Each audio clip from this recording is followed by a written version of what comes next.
IT ఇండస్ట్రీలో work చేసే employees అందరికి కానీ ఆర్ ఎక్కడైనా సరే నాన్ ఐటీలో వర్క్ చేసే వాళ్ళకైనా సరే పీఎఫ్ అకౌంట్ అనేది కొంత సమస్యగా ఉంటుందండి. ఎప్పుడైతే ఒక కంపెనీ నుండి ఇంకో కంపెనీకి స్విచ్ అవుతున్న టైంలో కొన్ని ఆర్గనైజేషన్స్ యొక్క ఎంప్లాయీస్ హెచ్ఆర్ డిపార్ట్మెంట్స్ కానీ వాళ్ళు ఈ పీఎఫ్ అకౌంట్ని వాళ్ళు డీలింగ్ చేయకపోవటం, ఎడిట్ చేయకపోవటం, వీళ్ళు వేరే ఆర్గనైజేషన్లో జాయిన్ అయినా కూడా ఇది కంటిన్యూషన్లో ఉండటం, ఇలాగ ఓవర్లాప్ జరగడానికి కూడా ఛాన్స్ ఉంటుంది.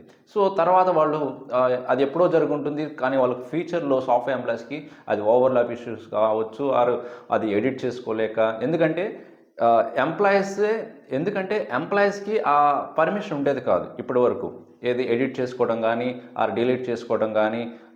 వాళ్ళ ఏవైనా సరే personal details, date of birth కానీ, నేమ్ కానీ, సర్నేమ్ కానీ, వైఫ్ నేమ్ కానీ, అండ్ ఎప్పుడు జాయిన్ అయ్యారు అండ్ ఎప్పుడు కంపెనీ నుంచి బయటకు వచ్చారు, ఇలాంటివన్నీ కూడా ఓన్లీ ఎంప్లాయీస్ అప్రూవల్ చేస్తేనే, ఆర్గనైజేషన్ అప్రూవల్ చేస్తేనే వీళ్ళకి ఆ పర్మిషన్ ఉండేది డిలీట్ చేసుకోవడం ఆర్ ఎడిట్ చేసుకోవడం అనేది. బట్ గవర్నమెంట్ అయితే ఇప్పుడు పర్మిషన్ ఇచ్చింది, మీరు ఎడిట్ చేసుకోవచ్చు. బట్ దానికి కొన్ని టర్మ్స్ అండ్ కండిషన్స్ ఉంటాయి. సో అది కొన్ని రీజన్స్ కూడా వాళ్ళు మెన్షన్ చేస్తున్నారు, స్పెసిఫై చేస్తున్నారు, ఎందుకు మీరు ఇప్పుడు డీలింగ్ చేయాలనుకుంటున్నారు. సో దానికి కొన్ని కపుల్ ఆఫ్ రీజన్స్ అయితే ఉన్నాయి. సో మీకు స్క్రీన్ మీద షేర్ చేస్తున్నాను. ఏంటంటే ఫస్ట్ రీజన్ ఏంటంటే, నేను ఈ ఆర్గనైజేషన్ అసలు వర్క్ చేయలేదు, బట్ నాకు ఈ పిఎఫ్ అకౌంట్ అయితే ఈ ఆర్గనైజేషన్కి యాడ్ చేస్తున్నారు. సో అందువల్ల నేను ఈ డీలింగ్ చేయాలనుకుంటున్నాను అని మీరు ఆప్షన్ సెలెక్ట్ చేసుకోవచ్చు. ఇంకో రీజన్ కూడా పిఎఫ్ అకౌంట్ అనవసరంగా క్రియేట్ అవుతుంది. ఏంటంటే అది మీకు కంపెనీ అయితే ఆఫర్ చేస్తుంది, ఆఫర్ చేసి వాళ్ళే ఇంకన్నీ క్రియేట్ చేసేస్తారు. అన్ఫార్చునేట్గా మీ డీటెయిల్స్ మీద పిఎఫ్ అకౌంట్ క్రియేట్ చేశారనుకోండి, బట్ మీరైతే ఆ ఆర్గనైజేషన్లో జాయిన్ కాలేదు, బట్ కంపెనీ మాత్రం కంటిన్యూ చేస్తుంది అనుకోండి. అలాంటి సందర్భంలో కూడా మీరు మీ పిఎఫ్ అకౌంట్ని డిలీట్ చేసుకోవచ్చు. సో ఇలాగ కపుల్ ఆఫ్ రీజన్స్ ఉన్నాయి. ఈ రీజన్స్తో మీరు మీ పిఎఫ్ అకౌంట్ని డిలీట్ చేసుకోవచ్చు. అండ్ వన్ మోర్ కండిషన్ ఏంటంటే, మీ అమౌంట్లో మీ పిఎఫ్ అకౌంట్లో అమౌంట్ అంతా కూడా విత్డ్రా చేసి ఉండాలి. 1 మంత్ లాస్ట్ 3 మంత్స్ కూడా ఉండకూడదు. జీరో అకౌంట్ బ్యాలెన్స్ ఉంటేనే మీరు ఈ ఎడిట్ ఆర్ డిలీట్ చేయడానికి పాసిబిలిటీ ఉంటుంది.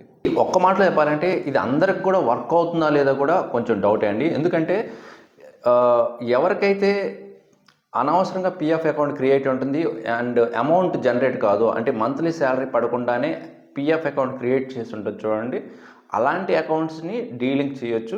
రిమైనింగ్ క్యాండిడేట్స్ ఎవరికైతే శాలరీ క్రెడిట్ అయ్యి పిఎఫ్ కానీ కట్ అయి ఉంటే అలాంటి అకౌంట్స్ని డీలింగ్ చేయడం కష్టమేమో, ఒకసారి ట్రై చేయండి. అది కూడా ఎవరికైనా ఇలాంటి అకౌంట్స్ కూడా సక్సెస్ఫుల్గా డీలింగ్ అయితే మాత్రం కామెంట్ రూపంలో తెలియచేయండి, మన వ్యూవర్స్ చాలామంది హెల్ప్ అవుతుంది. మరి దీనికి ఎలాగా ప్రాసెస్ చేయాలంటే, మీరు login to UAN application login అయ్యి మీకు ఒక సర్వీస్ హిస్టరీ అనే ఒక ఆప్షన్ కనిపిస్తుంది. ఆ సర్వీస్ హిస్టరీ ఆప్షన్ సెలెక్ట్ చేసుకుంటే మీకు రైట్ సైడ్ ఈ డీలింక్ అనే ఆప్షన్ ఉంటుంది. ఆ డీలింక్ అనే ఆప్షన్ సెలెక్ట్ చేసుకున్నాక మీకు కొన్ని రీజన్స్, ఇప్పుడు చెప్పాను కదా 2 రీజన్స్, ఆ రీజన్స్ కనిపిస్తే ఒకదాన్ని సెలెక్ట్ చేసుకోండి. అండ్ నెక్స్ట్ ఫర్దర్ స్టెప్స్ కానీ మీరు ఫిలప్ చేసేస్తే మ్యాక్సిమం డిలీట్ అవ్వడానికి అవకాశం ఉంటుంది. మీరు కూడా ఎవరైనా పిఎఫ్ అకౌంట్ ఇష్యూ ఉన్న వాళ్ళు ఒకసారి ట్రై చేయండి. బట్ బిఫోర్ ట్రయింగ్ ఏంటంటే పిఎఫ్లో ఎలాంటి అమౌంట్ ఉండకూడదు, విత్డ్రా చేసేసుకోవాలి. సో అప్పుడు ట్రై చేసి చూడండి. సో ఎవరికైనా సక్సెస్ అయితే మాత్రం కామెంట్ రూపంలో తెలియచేయండి సక్సెస్ అయిందని.